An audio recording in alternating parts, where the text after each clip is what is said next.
Bismillahirrahmanirrahim.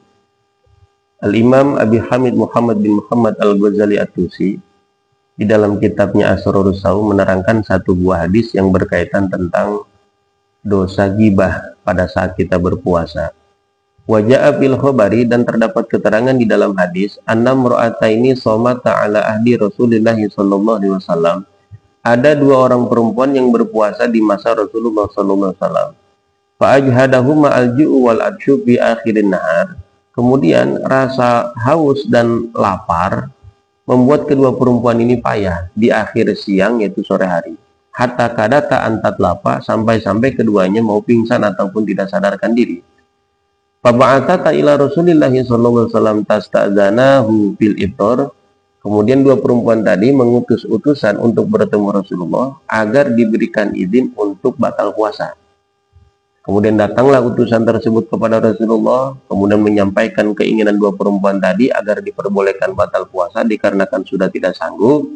Fa'arsala ilaihi maqadahan. Kemudian Rasulullah memberikan satu wadah kepada utusan tersebut agar diberikan kepada dua perempuan yang mengutusnya tadi. Waqala, kemudian kata Rasulullah SAW kepada utusan tersebut, kullahuma, katakan olehmu kepada dua perempuan itu, fihi ma akaltuma, muntahkan oleh kalian berdua apa yang kalian makan. Nah, kita tahu muntah ini kalau sengaja bisa membatalkan puasa. Jadi di sini ada muatan fikihnya juga ya. Jadi muntah ini termasuk perkara yang bisa membatalkan puasa. Sedangkan perempuan tadi mengutus utusan tersebut tujuannya agar diperbolehkan batal puasa. Nah, oleh Rasulullah diizinkan sebab ada alasannya, yaitu fa'ajahadahuma al-ju' wal atsyu hatta kadata antat lapar. Jadi kalau lapar dan hausnya sudah tidak tertahan sampai-sampai membuat dia pingsan ataupun tidak sadarkan diri, bahkan sampai mengancam nyawanya, maka diperbolehkan untuk batal puasa.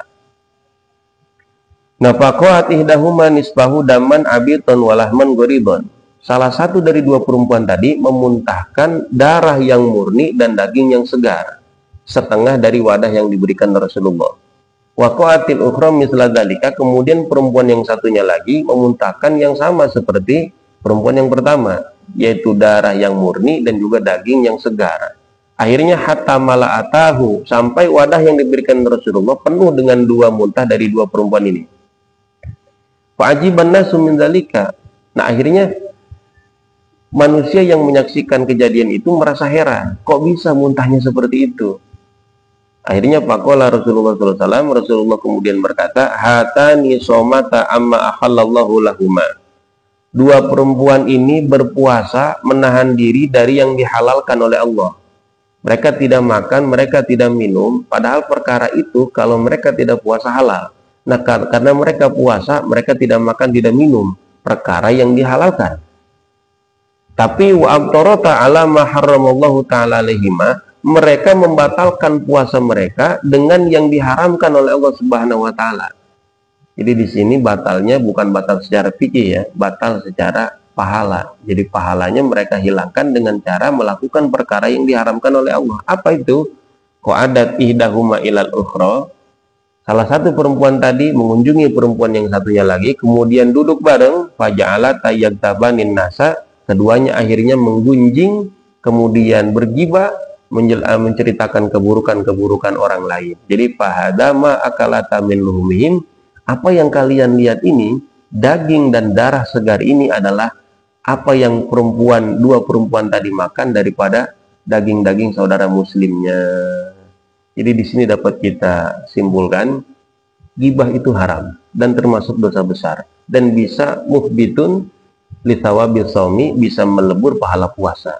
Dan ghibah ini diibaratkan sebagai kita memakan daging bangkai saudara muslim kita. Di dalam Al-Quran ditegaskan, ayuhibbu ahadukum ayyakula lahma akhihi maitan fakarihtumu. Jadi memakan daging bangkai, apalagi bangkai saudara kita, sudah barang tentu kita tidak mau. Nah, ghibah itu disepertikan hal itu. Artinya harusnya kita tidak mau menggibahi saudara kita yang muslim.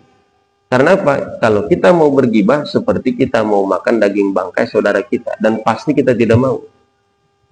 Jadi dari keterangan ini dapat kita simpulkan, yang pertama secara fikihnya, muntah secara sengaja bisa membatalkan puasa. Kemudian muatan hukum selanjutnya, gibah ini perkara yang buruk sekali termasuk kepada dosa besar dan bisa menghilangkan pahala puasa. Jadi dari kisah dua perempuan ini mudah-mudahan dapat kita petik hikmahnya, dan kemudian kita berdoa kepada Gusti Allah agar dihindarkan dari dosa-dosa gibah, dan juga Allah terima puasa kita, Allah berikan kita pahala yang sangat besar di sisi Allah. Mudah-mudahan ada manfaatnya. Wallahu a'lam bishawab.